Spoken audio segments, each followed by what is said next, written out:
So could you first share your name, your preferred pronouns, and how would you describe your work with plants? Sure. So my name is Journei Bimwala. I prefer she, her. What was the other question? And how would you describe your work with plants? How do I describe my work with plants? It's a partnership. It's a relationship. Yeah, it's a partnership and an intimate relationship that I have with the plants. And it's something like just like any other relationship, you have to constantly work at it and be aware of your own ways as well as the plant's ways and maintaining that level of respect from one another. That's really how um, I see it. Yes, you're in community with the plants as well. Yes, absolutely. Do you have an early memory with plants? What sparked your passion for what you do? Well, I have two. There's two significant early memories of plant that I have. My first one, I was born in the Congo, so just comes down with meals, right? We always had a lot of vegetables. We ate a lot of greens, a lot of stewed greens and things like that.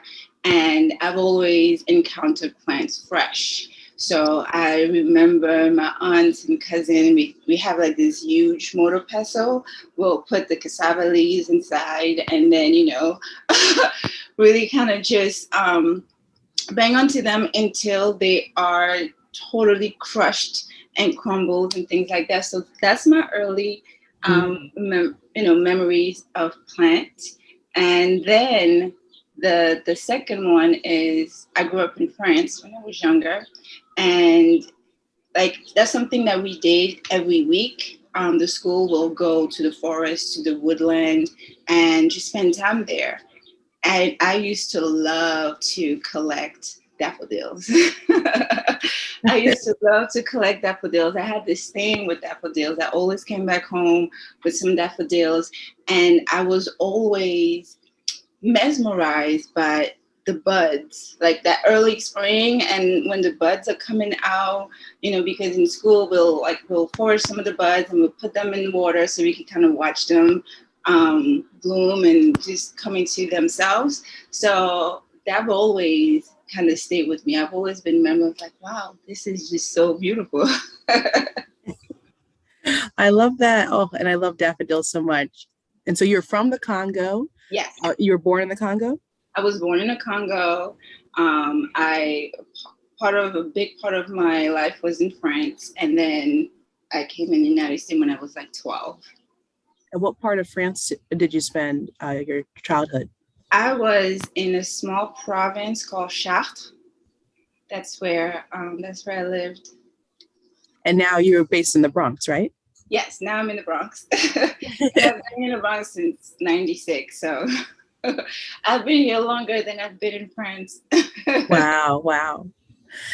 And so I know you as an herbalist, I know you as a forager. So can you share a little bit more about that life that you've cultivated for yourself and how you got to that point?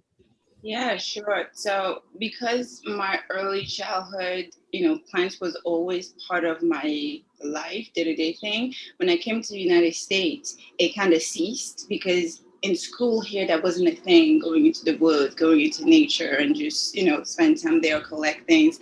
So over time, I kind of forgot about it, get caught up in kid stuff. But one thing that I've always maintained was my interest in herbs. So I will just get into the books, read about different types of herbs for different types of things.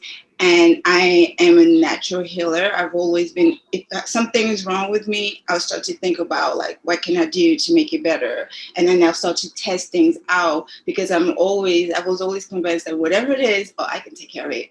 I got it. And then I'll just start studying. So I started off like that, and it has always helped me. Like I've noticed that when I use the herbs, sometimes I'll go to the doctor and they'll be like, "Oh, you're iron deficient," and I'm like, "Okay." They'll give me the pills, but then the pills gives me constipation. I didn't really like it, so I'll just drink my nettle tea, you know.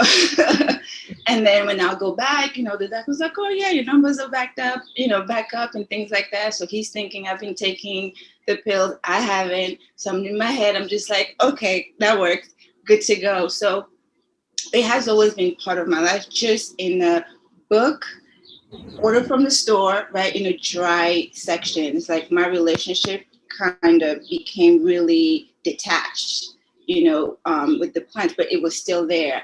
And then when I wanted to have my daughter, a year before I had her, I'm like, okay, I want to get my body ready, you know, Yeah. for my child. So I went into this thing. I started to, just with the herbs, started drinking different types of herbs, especially red raspberry tea and other type of things to just kind of get my body together. And then the following year, I was pregnant with my daughter, and I've just noticed a lot of different changes in me. And because it was just helping me, I just kept on it. But it was just like for myself.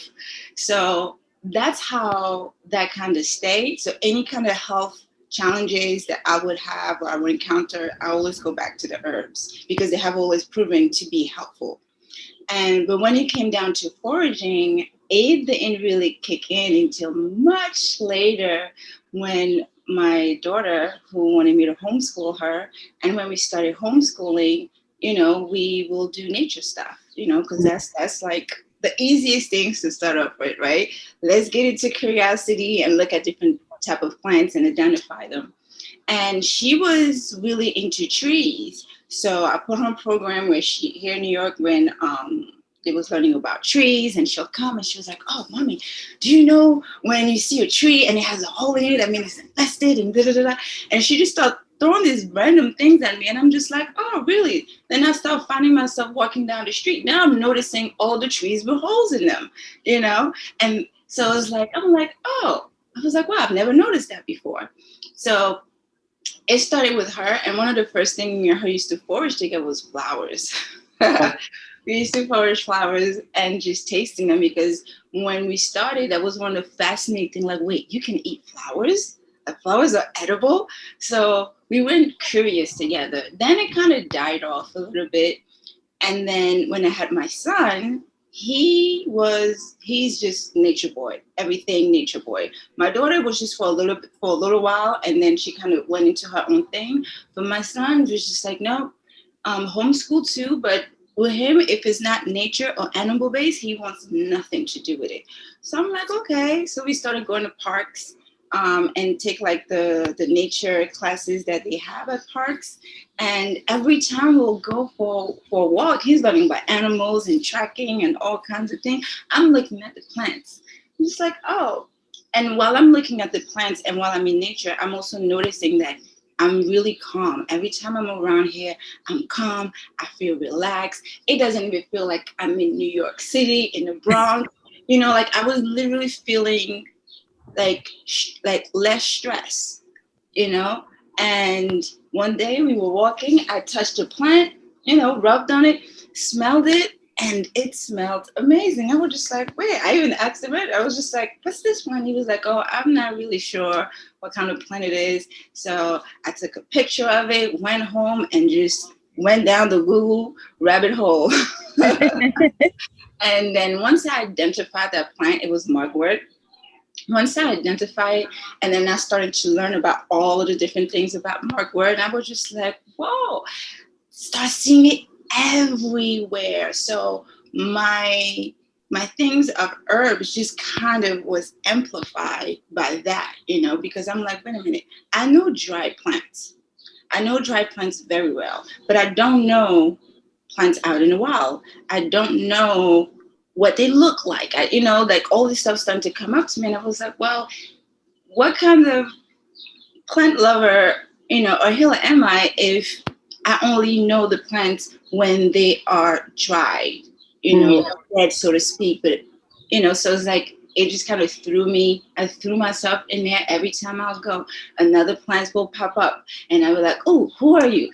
Back into, and it was just so invigorating, and like I became so passionate about it. Like during the walk, parents will be like, "Well, every time we come in here, we tend to learn more from you than we were learning from the park ranger, and you telling us all this plan. How about you do a class?" I was just like, really?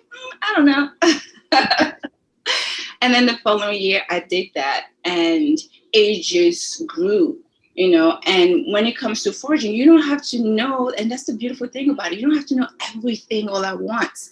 You know what I mean? Like one plant at a time. That one plant will lead you to another plant, because believe you me, I always say plants are living things. And once you take notice of them, right, they also notice that. And they'll also will make themselves shown to you. And that's what was happening to me. And I couldn't detach myself from that. I really couldn't. It's like every day, that's what I was doing, to the point where my family was just like, "Oh, where are you going?" I'll have to lie, be like, "I'm going to the supermarket." I'm out looking for plants and foraging, and when I come back, they be like, "I thought you went to the supermarket." I was like, "I did. I have all this Yeah. plants for me." You went to nature's supermarket. Oh yeah. Do you have any like tips for people who, because I think a lot of times when people are new to something, especially herbalism and foraging, it can be very intimidating, it can be overwhelming, especially living in a city. They don't know, where's safe to forage from, and they have there's some like hesitancy around it. So maybe like a little beginner tip for someone who like wants to get into this, but they're not sure how to. What advice might you have for them? Absolutely. So for anybody that wants to get involved in herbalism or foraging, I will always say those two for me go hand in hand. Because when you're foraging, you're going to encounter plants that are just edible, that have nutrients, and not necessarily medicinal. And then you're also going to encounter plants that are medicinal. So those two for me are just like this. So one of the tips that I would say is start simply by just scanning your neighborhood, like leaving your house, walking around, and take a look around at all of the plants and trees that literally are growing near you. Soon as you step outside, even if you live in a building, if there is like a little pot thing and there are plants there, right? Like get interested in those plants. Get an app, a plant ID app. I like Seek. I like Picture This. Those are the two that I like to use, and get them out. You see a plant, go ahead and just try to identify, try to see what the app tells you to do, and go into the rabbit hole of identifying the plants that are just in your neighborhood. Because what that does is now you are connecting with the land, right? And you are taking notice of plants and trees that have always been there, but you have never truly seen them. Because once you do that, like I have a linden tree right in front of my building, and then when you look at linden and you find out it has all of these amazing things, and then you also find out, like, wait a minute, at the supermarket, they sell linden tea. Is this the same thing? And it was like, wait, so you mean to tell me, like, I can just use this? And so that, right, coming to that, it's where it's all going to start.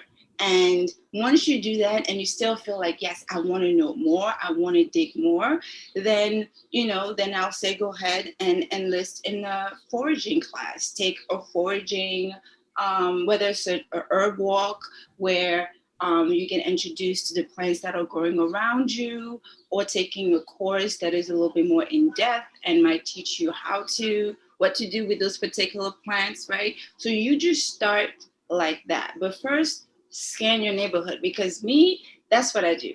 Every time I'm like, okay, let me go around the neighborhood and see what's growing and at what stage of life they're in. This way, I know, okay, there is some cherry plums that are starting to bloom. They'll be ready in a little bit. So it's like I keep that in the back of my mind. So I'll check on them every now and then. And by doing that, you're also expanding how you move. So you'll start to know area based on the plants that are growing there, and not necessarily get caught up on the neighborhood, the street name, the people. Like when you just do it for the plant, you start to look at the land, the area that you live in differently, to the point where, because you know this plant is edible or useful, even if that's not something you're going to forage and use, right? You're not going to throw garbage there. You know what I mean? You're not going to be quick to pollute there, because now you're not seeing like, oh, it's a plant, it's just a plant. It would be like, wait a minute, this plant can actually be beneficial to me at some point in case of an emergency, Mm, whatever have you. You know what I mean? They are there and they're available, but they can't be useful to you if you don't know that they are there. So definitely get the plant app and just start scanning.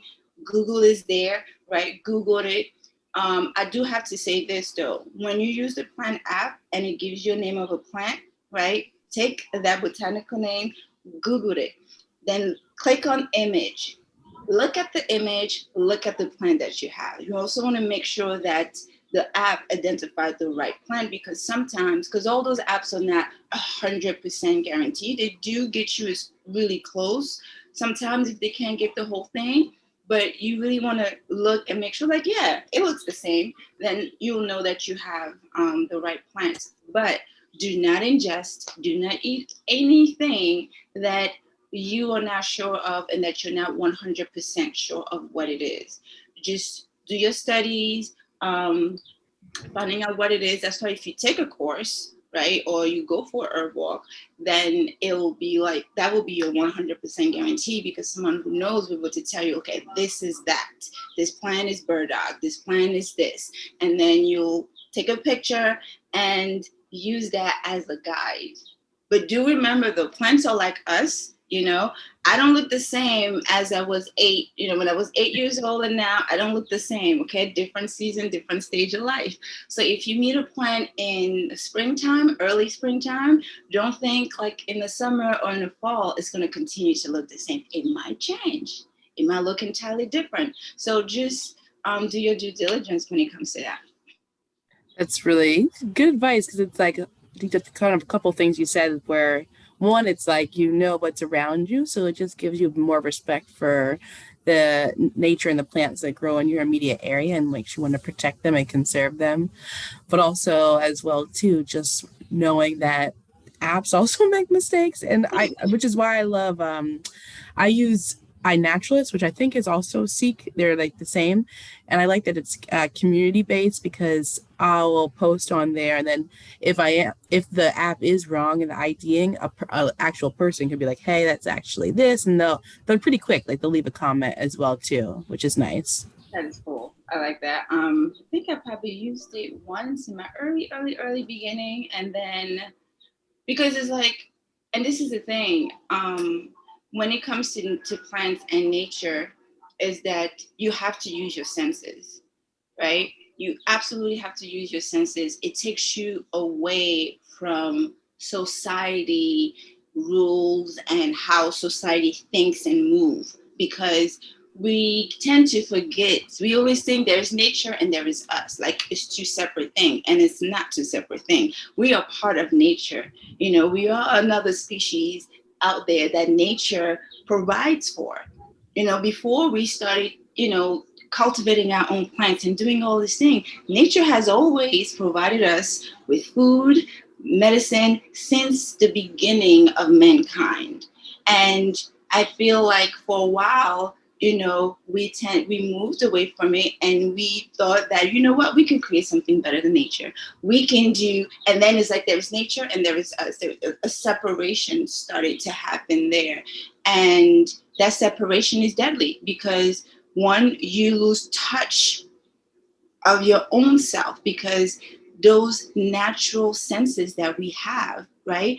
Nature nurtures that. When you are out foraging in the woods in nature, you have to use your sense of sight, your sense of hearing, your intuition, your sense of touch, your sense of smell, because every little thing is information coming to you to let you know what's going on, whether something is dangerous, whether something is good for you. So if you're not used to being in tune with your senses, you're going to feel off. but it's gonna get you right back in place because you're gonna every time you go, you walk. Sometimes it smells good in the woods, sometimes it doesn't smell so good in the woods. So you will start to notice every time you touch a plant and you smell it, you're training your sense of smell to recognize those things. The same thing with your sight.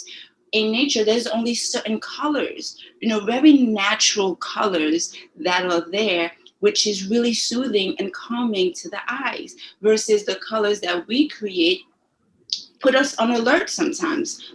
There's all kinds of stuff, right? But in nature, it's not like that. So being there helps to balance us out, and it helps to get us to rethink. I think that's something the pandemic really showed, is that when things go down, everybody, even people who didn't like herbs, everybody was forced to start asking questions about nature, like what plants, what herbs, what this, what that, because reality kicked in. When everything is removed, your comfort is removed, nature is still there. It's still there. So when Yeah. you go ahead and you're scanning your neighborhood and you're starting to get to know the plants that are around you, you're going to feel a lot more certain of yourself if something was to go bad. The beginning of the pandemic, when everybody was worrying about food shortage, we wasn't going to be able to have food. I knew, well, it's springtime. There's a lot of plants that's going to be coming up. So I wasn't worried about food. And then I know summer, there's going to be a lot of fruits. And then the fall, you get everything, roots, fruits, tops, seeds, nuts. So I'm just like, okay, it was really soothing. And we all would have had that had we had been and stayed in that type of relationship with nature. So for me, it's super important. It's extremely important because it's healing. Sometimes a lot of people who can't afford to go away for vacation in whatever place, you just kind of get away. Well, when you don't have the money to do that, what do? You can't just stay depressed and stay inside. Go out into the woods, go to the beach, go wherever nature is at, and you're going to feel renewed. You go every time you step out of it, you feel a different. Be like, oh, I was calm when I was there. Now that I'm back here in the street, all of my anxiety, all of my things are back again. You know what I mean? Yeah. So it's really truly important. And the fact that every season there are different plants that come about. So you also learn about that. Different plants, different season. And just like the animals out there, you also become in tune with the weather. Sometimes when I see certain plants, I know, oh, summer's about to be over. I start seeing goldenrod all over again. I know we don't have that long for summer. I know that when I see New England asters starting to pop up, I'm like, okay, welcome to fall. All these little things. Or if there's a change in the weather, I didn't see a particular plant, immediately I'm like, oh, what's going on? You're not going to get this thing in the news. By the time the news tells you, hey, these are the issues, it's already too late. But Yeah. you know them and you'll be able to pick up to them way early, just like any other species of animals do. And that's because they are constantly in contact and in a relationship with nature. So I can't. I don't know. It's definitely life changing. Like for me, it is. And when there are illnesses or sickness, sometimes you feel helpless and you don't know what to do. And it's not always about ingesting a plant. Sometimes it's just being around the plant, Yeah. looking for it.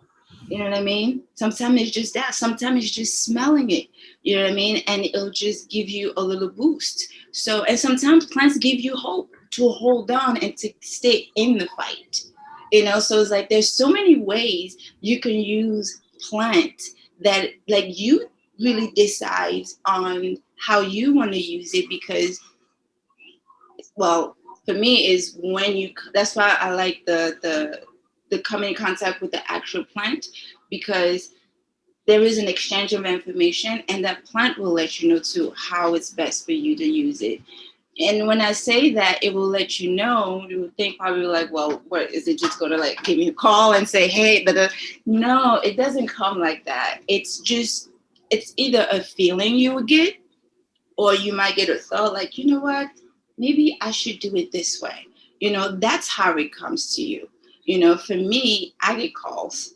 Like I could be home, sitting, minding my business, and then I'll just start in my head, I just start to hear this word. It's just like, that's just guiding me to go to a specific spot. And at first it was weird because I'm like, yeah, no, I'm relaxing, I'm staying home, but it's just like nagging. But then when I go, I will find a whole bunch of mushroom, you know what I mean? Or a particular plant that I was looking to find and I couldn't find for so long. So then I started to notice like, oh, you're calling me. Okay. So now every time I get those type of feeling or this type of call, I answer. And every time I answer, there is always something there for me, you know? So it's something that you really have to experience it yourself because it's personal and is unique to everyone. Everybody has something special, unique about them. If you're an artist, maybe all you see is color. You understand color. Nothing else makes sense to you but color. You know what I mean? And color means something in nature, and you might be the person to be able to decode it because that's your thing. You know, someone else might be a smell or feeling or whatever it is. It's different for all of us. So, and it opens that up for you too. You know what I mean? It opens that up for me, and it opened up so many different parts of myself that, you know, I can't stop. That's just a daily thing.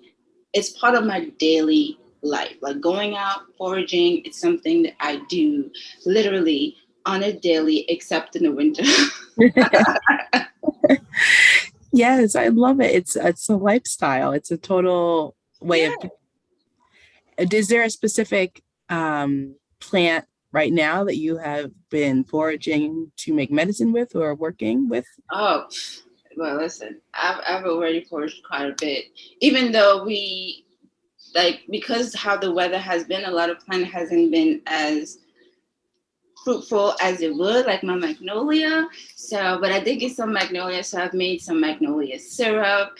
I've dried up some leaves. I picked up some common violet, a lot of dandelion. For whatever reason, this year, dandelion stood out for me, and like it's one of the main plant I just can't seem to diverge from, and that's how I know like I have to do something with dandelion because I see dandelion all the time every year, but I don't always go hard for it. But this year, yeah, I am. It's teaching me so much. This year is the first year that I was able to watch and observe dandelion sleep and awake pattern. I've never paid attention to that before.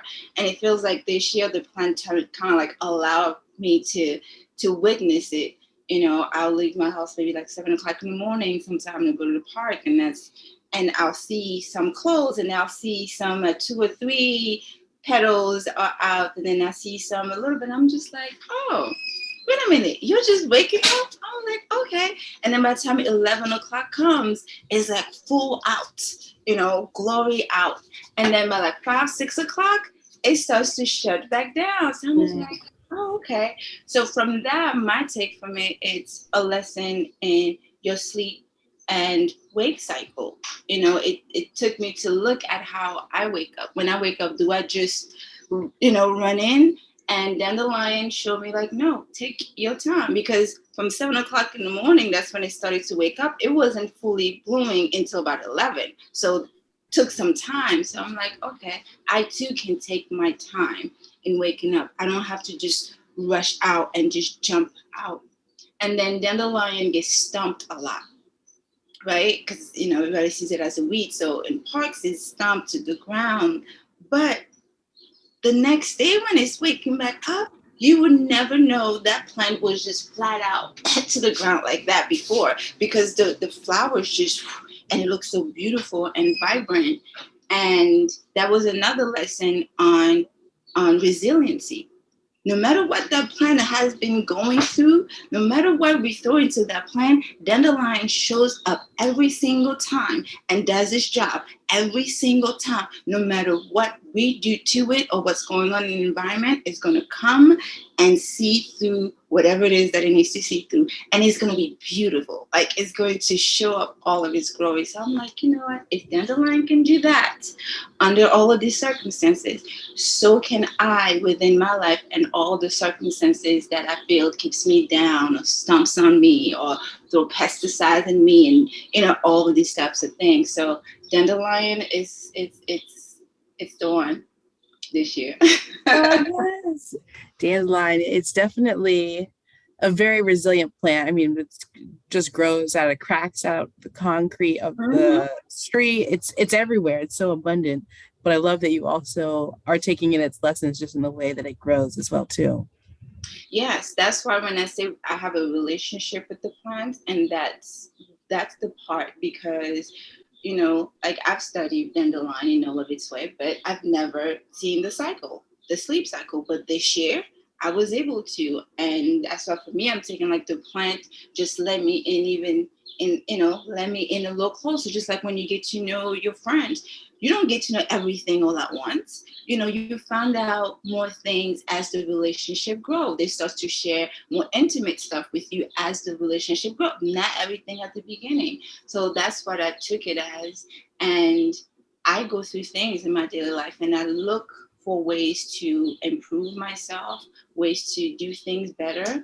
And the plants and nature, I use all of them as my guide, as my teacher, to kind of pick up on things. If I'm feeling down, yeah, I will remember that with dandelion. I was like, well, dandelion deals with a whole lot of crap and it gets its things done. So why can't I? What's holding me back? What are my pesticides and things like that? Let me name these things and see how I can still, break through those things. Oh, such a wonderful relationship that you have with the plants. This series is called Plants as Liberation.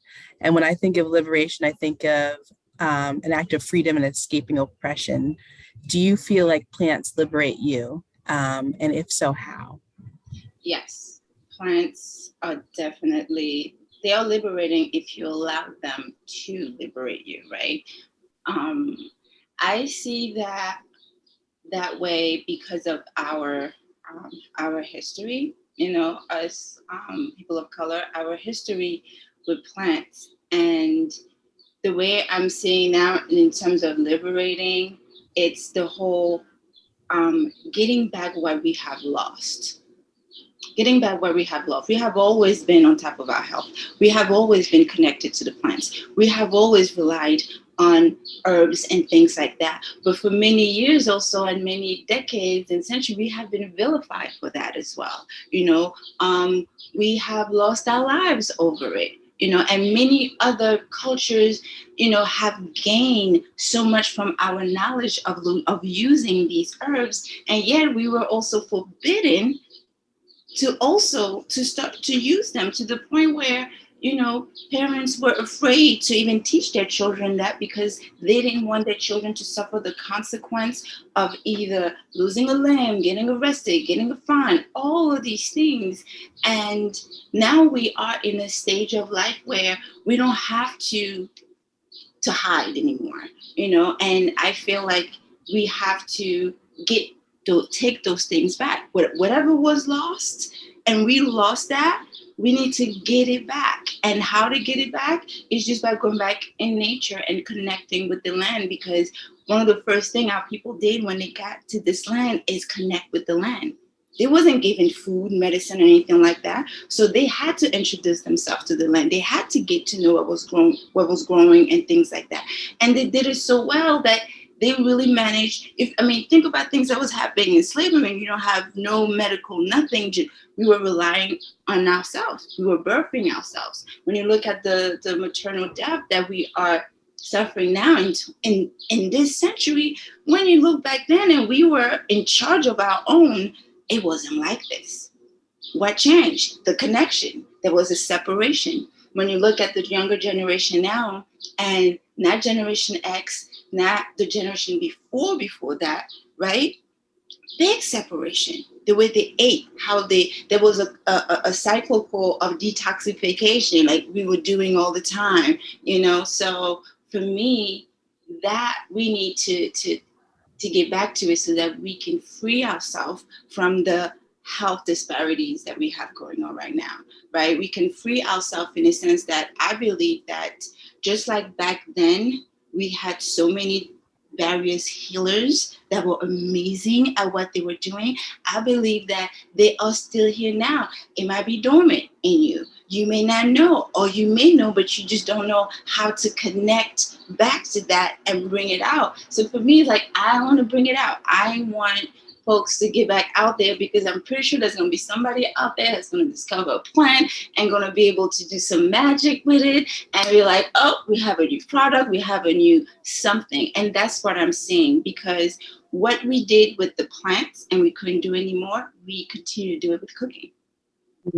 You continue to do with cooking. And I always tell my student, like, you know, the same way you go about with cooking and the recipe and the tasting and the this and the that, like, look at plants when you're making the plant medicine the same in the same manner. So I really see it as that, because we have a lot of new generation that are coming up.